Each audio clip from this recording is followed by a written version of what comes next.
Jasoratli va qat'iyatli inson har doim o'z oldiga qo'ygan maqsadlarga erishadi. Bugun harbiy qism ostonasiga ilk qadam qo'ygan harbiy xizmatga qiziquvchi yoshlar ham ana shu yo'ldan borishmoqda. Bir guruh kelajagimiz egalari shu kunlarda yangi orzu va maqsadlar bilan Jasorat maktabi yig'inlarida ishtirok etishyapti.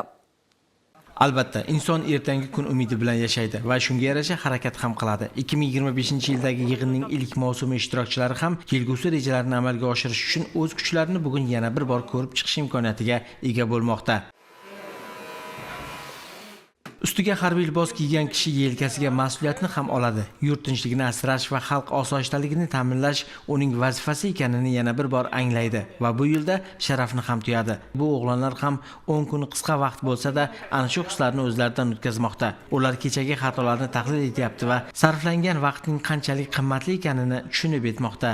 Haqiqatan ham salohiyatli va bilimli yoshlar davlatning ertangi taraqqiyotini belgilaydi. Shuning uchun ham bugun o'sib unib kelayotgan yoshlarning ta'lim tarbiyasiga, jamiyatdagi rolini yanada oshirishga alohida e'tibor qaratilmoqda. Bu esa o'z samarasini berayotganini ham ko'rish mumkin. Shu 25-yil davomida 4 ta mavsumdan iborat bo'lib, 400 ga yaqin yoshlarimiz qamrab olamiz. Va hozir birinchi mavsumda men shuni kuzatyapmanki, kecha men bolalar bilan suhbatlashish jarayonida mana shu 100 nafardan 70 nafari yoshlarimiz shu muddatli harbiy xizmatga borib, kelajakda ofitser, qurolli kuchlarimiz tarkibida ofitser va serjantlik lavozimida o'z xizmat faoliyatlarini o'tashini bildirib o'tdilar. O'quv mashg'ulotlari davomida yoshlarni kasbga o'rgatish ishlariga ham alohida e'tibor qaratilgan. Bu yerda Jasorat maktabi yoshlari 5-6 ta yo'nalish bo'yicha maxsus o'quv markazlarining o'qituvchilaridan saboq olmoqdalar.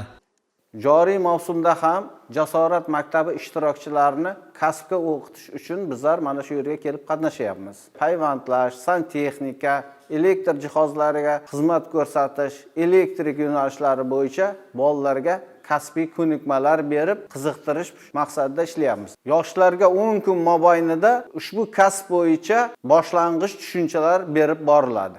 100 nafar yosh va 100 ta orzu, 100 ta maqsad bugun Jasorat maktabi yig'inida birlashib o'zaro bo'y ko'rsatmoqda.